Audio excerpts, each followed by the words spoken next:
mu gice cyatambutse mu nkuru inzitane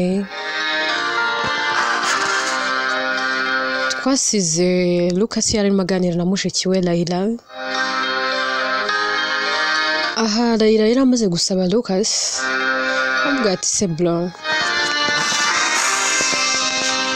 ko n'ubundi uri gutegura ubukwe na Nimrati, ibintu byawe na Nimrati bikaba bigeze kure, wakihanganye ukirengagiza uwo mukobwa mwahuye ngo niba ubona asa n'umugore wawe byibura ukamuvinga on, bikagufasha gukomeza kuba indahemuka ku mukobwa muri gukundana ari we Nimrati.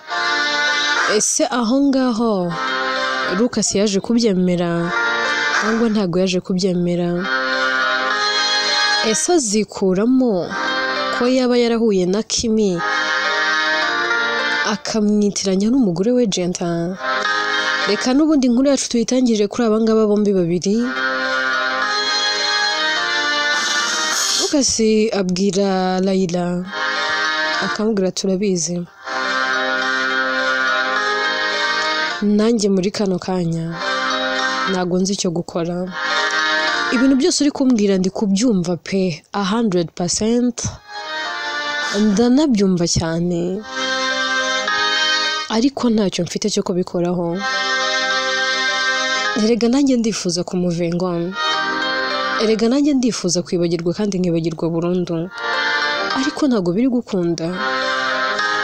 Uri kwirengagiza kandi uri kwirengagiza nkana.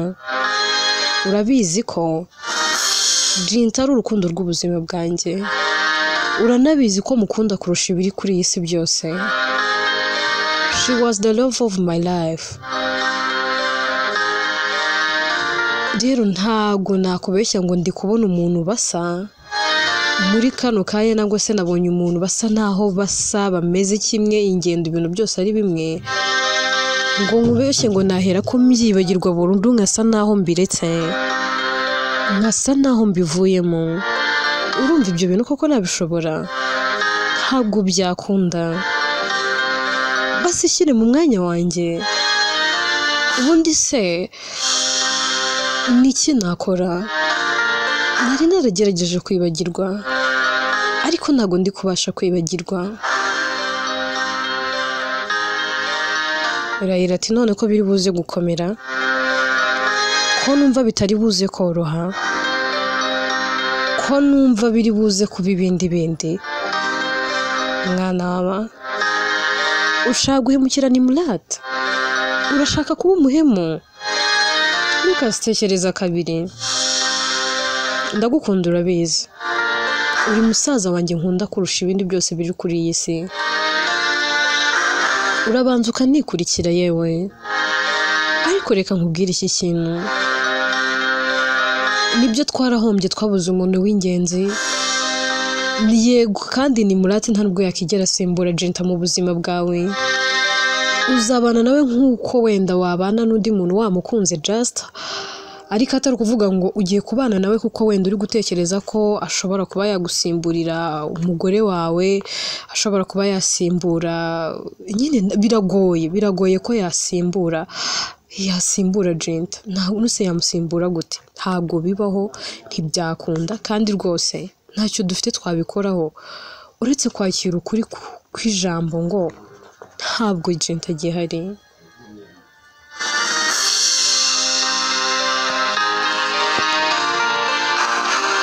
Kandi rega n'ubundi ntawe ugihari. Rero nukomeza kwishyiramo mu mutwe wawe ko hari umuntu uzaza akangana n'umugore wawe wa mbere, ntabwo uzigera wubaka bro. N'ubundi uzahora ubona defo ziwe, ntabwo uzigera ubona ibyiza bye, kuko erega n'ubundi Jenta yari umunyamahoro, yaratuje, yari afite umutima udasanzwe, yari marayika mu bamarayika. Ntakubeshye, urabizi ko hari igihe cyageze njye na mama dusa naho twanze umugore wawe, ako nyuma naje gusanga naribeshyaga. Sinari nzi ko amahirwe ufite n'ibyishimo bya mbere ufite, umugore w'umunyabwenge wuje urukundo n'urugwiro, ufite itandukaniro n'abandi. Sinzi ukuntu namuvuga, ariko Jenta arihariye.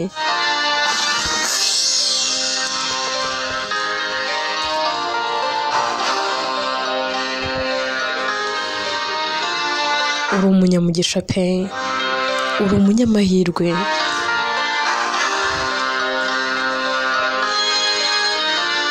Kandi n'uyu munsi uri we, wari waragize amahirwe yo kugira umugore mwiza nka Jenta.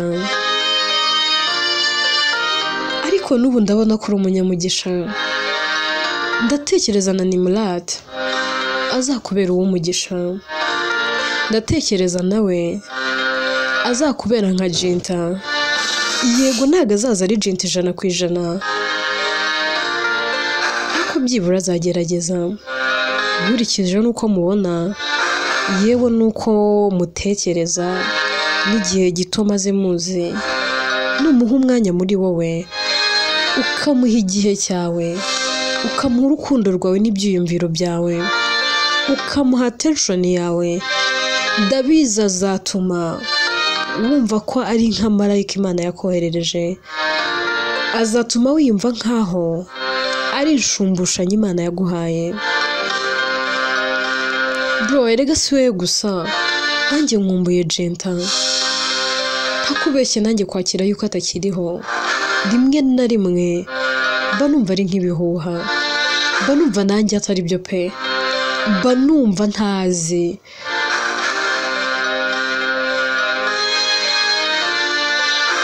Gusa nyine nirinda kubitekerezaho, nkirinda kubyegereza umutima.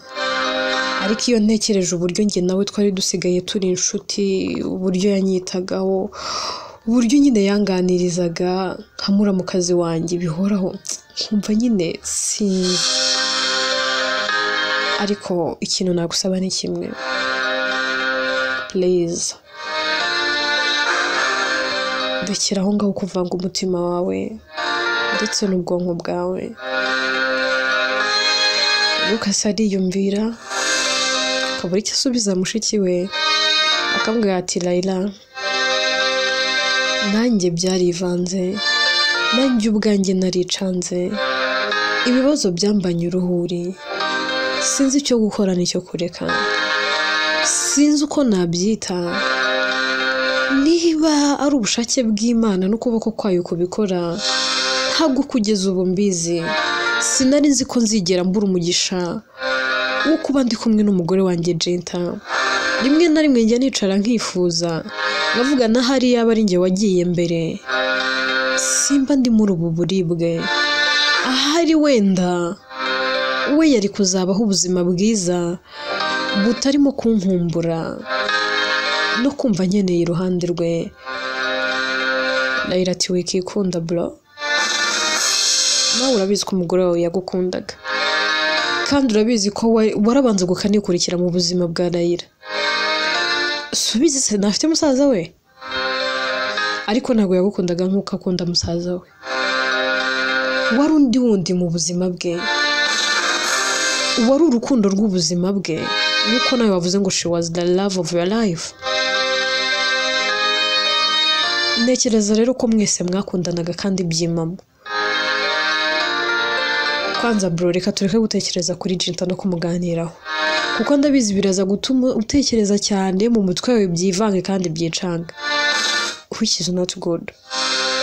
Kandi ndashaka ko moving on, bwira umutima wawe ko ukwiye kurekura ibyagiye, ugasiga Jenta hahise, ukakira ko Nimrat ari we mugore wawe mushya. Ese ubundi wari wandikisha umurengera? Wibutse kwandikisha umurenge? Nangwa ni bimwe byawe byo kujya aho ngaho ugatuza utegereze ko nawe ari Nimrat uzajya kuwandikisha? Ariko man,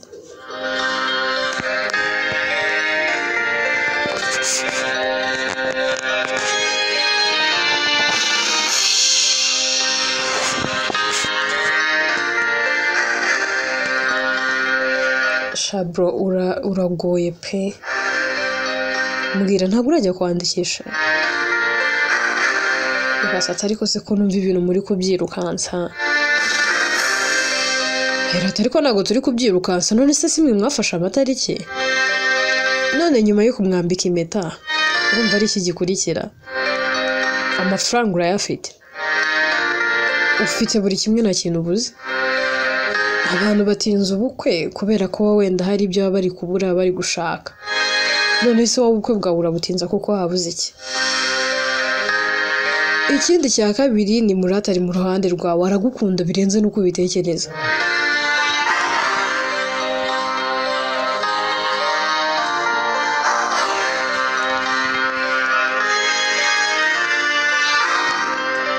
rero ntabwo ntekereza ko icyo gihe cyose uri gushaka n'uwo mwanya wose ushaka bizagukundira ntabwo ni Murata yabikwemerera urumva se yabyemera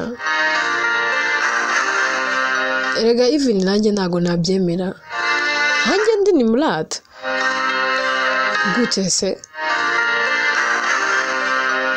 murakundana kandi ikindi rwose turanabashyigikiye erega bro ntabwo nshaka kongera kukubona wigunze nkeneye kukubona wishimye unezerewe kongera kumwenyura nk'uko wamwenyuraga useka kwa kundi useka ushize impumu uyu munsi ndabizi niyo usetse useka bitakuvubiye ku ndiba y'umutima nshaka kongera kubona Lucas wa kera wahoraga anezerewe bro nkumbuye ibintu byinshi kuri wowe ni ukuri ndagukumbuye pe nkumbuye Lucas wadufataga akadutembereza Lucas twakinaga ariko uyu munsi Lucas mbona ni Lucas uba uri serious Lucas utagiseka Lucas urenzaho please Lucas aterega mushiki wanjye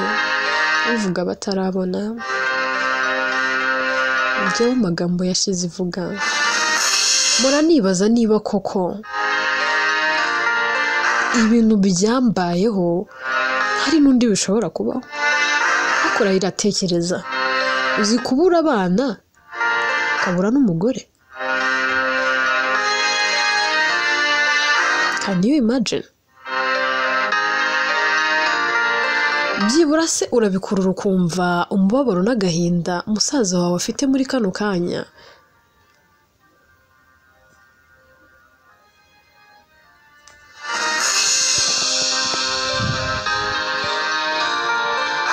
waba wumva byibura umubabaro ahorana agendana kandi adashobora kugira icyo ahinduraho yiyemeje kubana nawe ubuzima bwe bwose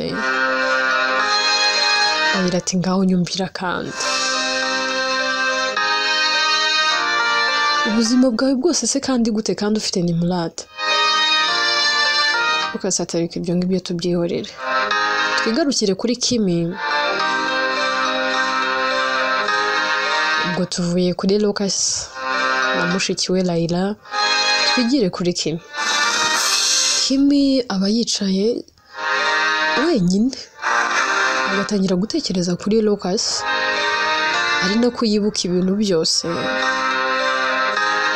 kuntu Lucas yari arimo mubwira ko asa na Jinta atangira kwitekerezaho akibuka uburyo Lucas yari arimo mubwira ati neza ureba nka Jinta n'imiterere n'imwe yewe size n'imwe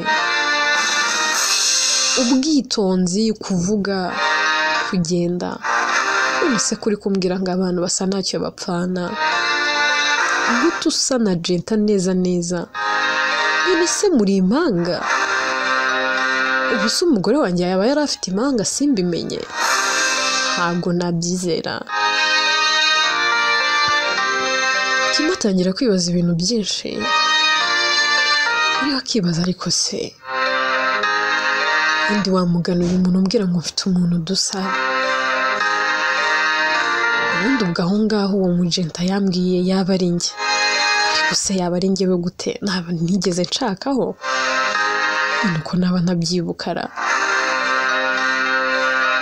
ariko se n'ubundi ko ngerageza kwibuka hahise hanjye nkumva sindi kuhakurura, ngerageza kwibuka uwo ndiwe no kumenya uwo ndiwe nkumva sindi kubishikira.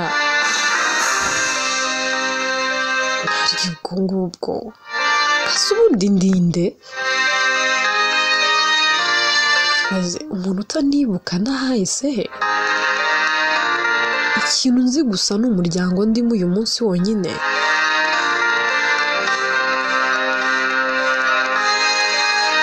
Ubundi ngende kwibaza ibibazo byinshi.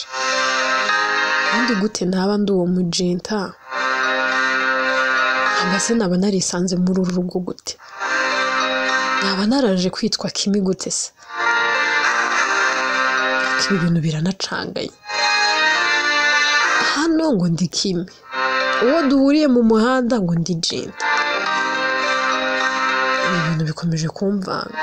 Ese ubundi ku kindi kubitekerezaho cyane? Ibi bintu byambujije amahoro. Undi ko ntari uwo mujenta, wayo nkomeje kubitaho igihe cyanjye. Ariko se ubundi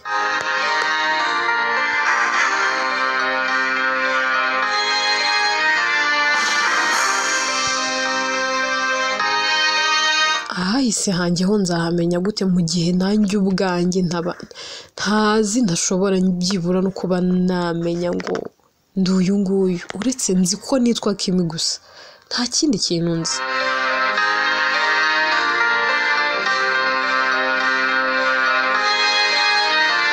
Ubundi hari umuntu ungana gutya atagira ahahise he? Kimi ahera akagahaguruka agasanga mama we ari nawe nyirabukwe yicara iruhande rwe akamwitegereza cyane. Ndaramureba akavuga ati none se mukobwa wanjye ko mbona unitegereza, hari ikintu waba ushaka kumbaza? Hari ikintu ushaka kumbwira? Ndati mama mfite amatsiko y'ibintu byinshi pe, ndumva nkeneye kumenya ubundi ndinde, ndaturinde, uri Kimi umukobwa wanjye? Ndati ibyo ndabizi mama, ndabizi ko ndi Kimi umukobwa wawe,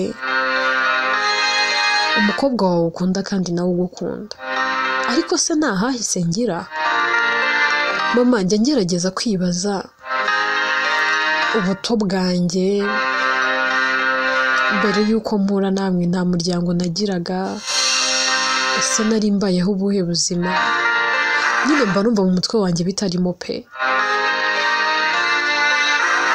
Ndaterega mwana wanjye, biragoye ko wakibuka ahahise hawe. Impamvu rero utahibuka, wari warazahaye cyane. Ndetse nzahara gute se? Ikintu nzi neza ni uko nisanze ahangaha hari namenye ubwenge ndi hano. Ndatoya ntabwo wamenye ubwenge uri hano, ahubwo wagaruye ubwenge uri hano. Ndi ngo iki mama? Ndati ngo iki mama? Nagaruye ubwenge ndi hano?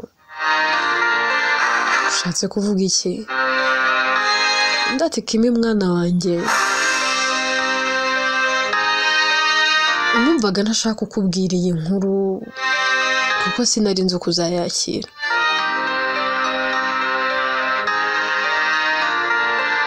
Byari umunsi umwe nari ndimo ngenda nsura imirima n'amasambu ndetse n'amashyamba yanjye. Urabona nyine abahungu banjye, basaza bawe ni abasirimu rwose, nta kintu bitaho, nta n'ikintu baba bakeneye kwitaho. Urumva ko ntarashize igihe kinini tutabisura, kandi rwose ntekereza ko abakozi bashobora kuba hari ukundi kuntu babigenza.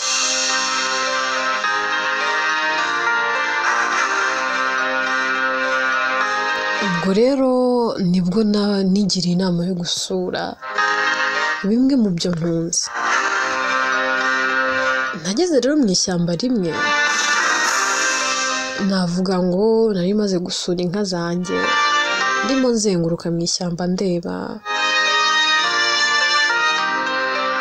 ariko abakozi baba muri iryo shyamba ndetse n'abashumba nabonaga basa naho badatuje.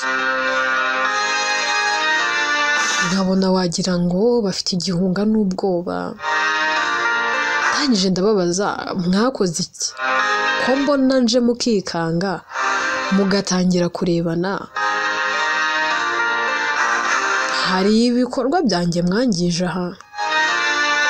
Kubera ko rero mbafata nk'abana mu rugo, arambwira atoya, nta kintu n'iki na kimwe twakoze kitari cyiza, nta kintu n'iki na kimwe twaba twarakoze aha ngaha pe. Ndabaza ati none ko mudatuje, mutunguwe no kumbona hano? Bati oya, ahubwo twari tugukumbuye. Nyine urumva narumiwe, nsa n'uwegeye imbere ngana aho barara. Umwe muri baravuga ati reka reka ntago wakinjiraho, n'ubwa mbere bari babyanze. Ndavuga se ntago mwashashe? Uburyamo bwanyu busigaye busa nabi, mbagurira indi mattress? Barampakanira baranga pe. Ndangije ndababwira ati nimumbwire ni igiki kirimo. Yewe nanatekerezaga yuko bashobora kuba barize imico mibi. Nabanje no kubatonganya, ndababwira nti ninjira ndabirukana. Bageze aho mbere yo kundeka ngo ninjire, babanje kumbwira ati mabuja, umubyeyi wacu rwose, aha twatoraguye umuntu umeze nabi, urwaye, amaze igihe kinini arwaye arembye, ariko mu by'ukuri turimo turamwitaho kandi ntago tuzi iwabo. Twaramutoraguye twumva arahumeka, ariko nta munsi n'uyu n'umwe turamubona buja. Umwana wanjye nkubona bwa mbere wari uri muri koma, wamaze imyaka myinshi muri koma, kuko wamaze imyaka 2 n'igice uri muri koma. Iyo myaka 2 n'igice warakangutse, wamaze amasaha make cyane, urongera urasinzira. Nyuma yo kugaruka muri koma, wamazemo ikindi gice cy'umwaka, mbese byahuye n'imyaka 3. Umwana wanjye rero aho uviriye muri koma, cyane ko muri iyo myaka yose ntabwo twari kuba turi kwa muganga, ahubwo nishyuye abaganga bakajya baza kukuvurira hano. Wakangutse rero uri hano, niyo mpamvu uvuga ngo wamenye ubwenge uri hano. Wakangutse wisanga hano mu rugo. Ikindi kandi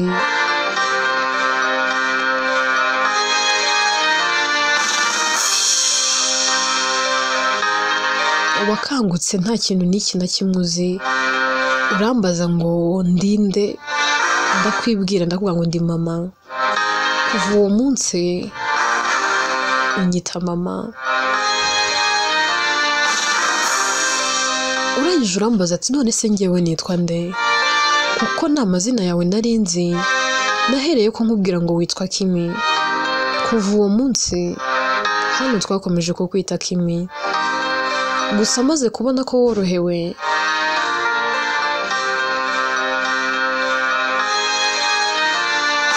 nibwo watangiye kujya ubona rimwe na rimwe nganira nawe. Buriya nta nubwo nifuzaga ko uzamenya ko ntari mama wawe ukubyara. Numvaga mfite ubwoba ko byazagutera igihunga n'igikomere. Byatumye rero nirinda kuba hari ikintu cyaguhungabanya nangwa se ngo kikubabaze. Umwana wanjye ndagukunda. Rero ahahise hawe hatandukanye n'ibyo, nanjye ntabwo maze umukobwa mwiza. Icyo nzi ni ukuri Kimi, kandi Kimi wanjye. ibindi byose byabaye simbyitayeho ibyuko abakozi banjye aribo batumye nkumenya ahubwo mba numva mbonye uko mbitura nabashimira bamaye imfura kazi mu bakobwa uri imfura pe uri umumararungu wanjye kandi ndagukunda mukobwa wanjye iteka nzahora ngukunda rero ibindi birenze kuri ibyo umva ntabizi pe ahubwo se wigerageje kwibuka hari ikintu n'iki na kimwe waba wibuka ku hahise hawe basi se waba wibuka niba hari umuryango ufite Kimati ntabwo nabimenya mama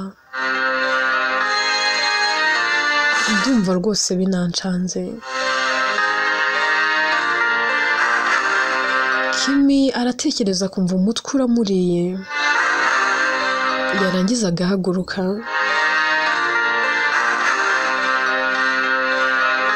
akerekeza mu nzu mama arambwira ati none se ugiye he mwana wanjye undi ati mama ndumva umutwe uri kundya pe umutwe umereye nabi reka basi ninjire mu nzu ngende nduhukeho gakeya ndebe wenda ko hari natuza n'umutwe uri kundya ukaba wagabanuka nibigabanuka ndibuze kukureba arega nanjye mba numva nkumbuye kuba ndi iruhande rwawe ndarambwira ati nta kibazo mukobwa wanjye genda kandi wiyiteho kandi ibyo bintu ntubitekerezeho cyane genda gukunda nk'umwana wanjye kandi urabizi ko n'abasaza bawe bagukunda binongeye Robinson ni musaza wawe akaba na boyfriend wawe Kimara amwenyura avuga ati ndabizi mama kandi nanjye ndabakunda yinjira mu nzu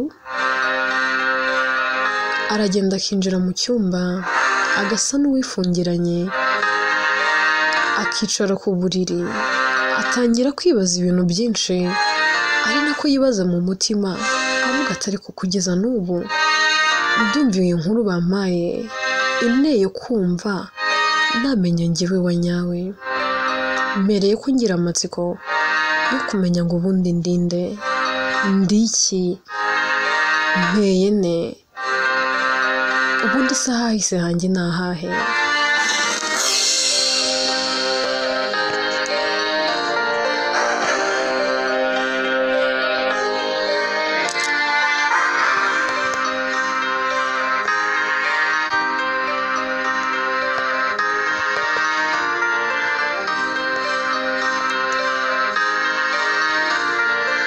Kimi rero yicaye ku buriri bwe afata telefone ye akayirebamo areba amwe mu mafoto abifotoje bagiye mu nama bari barimo akitegereza Lucas ngo arebe byibura ko hari ahantu amuzi ariko akabona ntamuzi areba muri telefone ye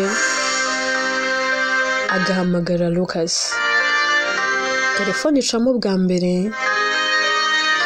ariko Lucas ntiyitabe arongera akamuhamagara noneho Lucas akitaba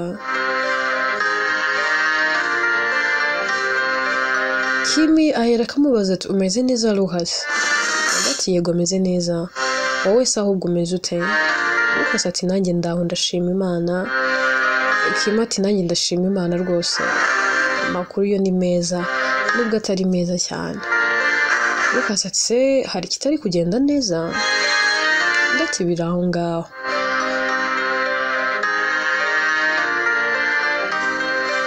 Lucas ati yewe mwese se ariko bigenda si urwumwe n'ukuri ahubwo se ko kuva cyagiye utongeye kumvugisha nagerageje kuguhamagara ariko ntabwo wigeze unyitaba Kimi ati nuko unyihanganira rimwe na rimwe mu mutwe biba byivanze ahubwo se Lucas ndumva hari ikintu nshaka kugusaba ndatsimbwira nta kibazo nguteze yombi Kimi arabanza akitsa umutima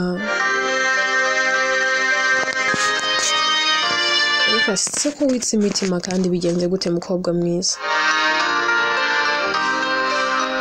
Kimaterega hari ikintu nshaka kumfasha. Lucas wanyemerera niba byagukundira, niba ntacyo bigutwaye, ukazanjyana kumva, ntabwo se ukazanjyana ahantu hashyinguye umugore n'abana bawe, kandi tukazajyana njyewe nawe twenyine turi babiri. Icyo kintu wakimfasha? Inkuru yacu reka tuyisubikire ahangaha. Ese Lucas araza kubyemera nangwa araza kubyanga? Byose rero ni mu bice bizakurikira. Inkuru yitwa Inzitane. Byinshi wibaza kandi n'undi wese yibaza ni mu bice bizakurikira. Njyewe nitwa Atete, njye wandika inkuru Inzitane, ndetse ni nanjye wibagezaho.